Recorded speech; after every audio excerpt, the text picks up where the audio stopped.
Dobar dan, dobrodošli u našu virtualnu učionicu na otvorenu. Danas ćemo malo razgovarati o likovnim elementima. Idemo. Najjednostavniji likovni element je točka. Nekoliko točkica u nizu na dovoljno maloj međusobnoj udaljenosti djeluju kao crta.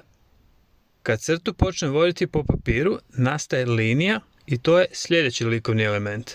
Crta može biti ravna, zakrivljena, duga, kratka. Crte još mogu biti otvorene, a mogu biti zatvorene. Zatvorene su one koje tvore likove, odnosno pravilne ili nepravilne plohe. Ploha je sljedeći likovni element. Još jedan likovni element je boja.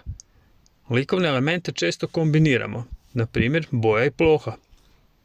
Sljedeći element je prostor. Prostor možemo prikazati linearnom perspektivom. Zamislit ćemo si da crtamo sobu i da je sve do sada nacrtano na zadnjem zidu sobe. Na tom zidu crtam kvadratnu plohu i crtam krug. Malo ću dodati sjenu i taj krug će postati 3D tijelo, kugla. Tijela mogu predstavljati volumen i to je još jedan likovni element. Od kvadrata ću napraviti prozor, još malo linearne perspektive. Prikazujem prostor i da bi nam to djelovalo kao prozor, treba nam i pogled kroz taj prozor. Koristim crte. Još ću se malo poigrati crtama, odnosno kombinacijama crta i točki. Od ove plohe ću napraviti objekt u prostoru, daću joj volumen. Još malo crtica. Slijedi jedna zatvorena crta. Kad se ta crta spoji, nastaje nepravilna ploha.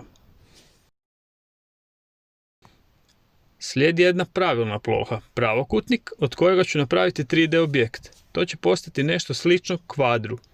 Nešto kao oblik knjige. Jedan ovalni oblik i dvije crte. To sad postaje stožac. Jedno od osnovnih geometrijskih tijela. Par crtica s kojima još naglasim oblik. Nacrtane oblike mogu kombinirati s bojom. Još ću malo bojiti zidove našeg prostora, to jest naše zamišljene sobe.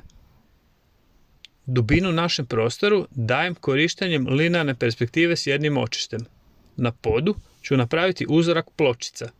Malo ću ih naglasiti, prvo crtama i onda još bojom. Još malo boje na zid. Krećemo sobu. Malo se igram crtom. Nastaje nepravilni oblik kojeg ispunjavam kratkim crticama. Crtama možemo prikazati teksturu. To je još jedan likovni element. Tekstura nam govori kakvo je vanjsko svojstvo materijala. Kakva je to površina, recimo glatka ili hrapava. Crtam valjak, geometrijsko tijelo. Mogao bi od tog valjka crtama napraviti dojam da je to cijev.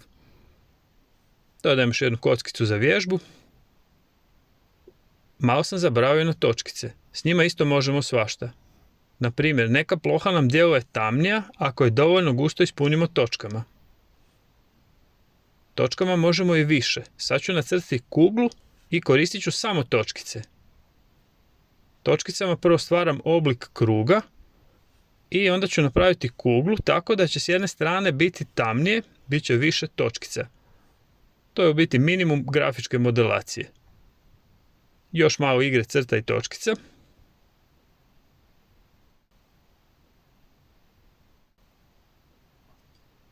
Iskoristit ću linearnu perspektivu i naglasit ćemo dubinu prostora tako što na stropu naše sobe vučem linije koje sve idu prema istom očištu. Kao da imamo strop pokriven daskama. Još malo crtica i točkica i vraćam se na strop. Ovaj put ću kombinirati boju s crtama. Obrise dasaka naglašavam bojom. Idemo malo ponoviti dok se zabavljam slikanjem i crtanjem. Osnovni likovni elementi su točka, linija, ploha, boja, tekstura, volumen, prostor. Te elemente kombiniramo i s njima gradimo naša umjetnička djela, slažemo te elemente u kompoziciju. Na primjer, kad se gradi kuća, koristi se cigla, kamen, beton, drvo. To su elementi koje ljudi kombiniraju da bi sagradili kuću. Likovni elementi su naše cigle iz kojih mi gradimo sliku ili bilo koje drugo umjetničko djelo.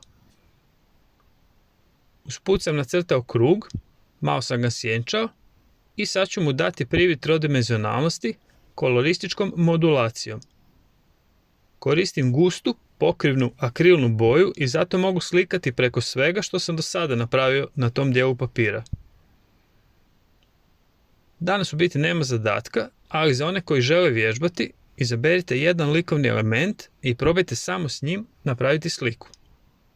I znamo već, pustimo se, budimo kreativni, bit će sve ok. Sretno!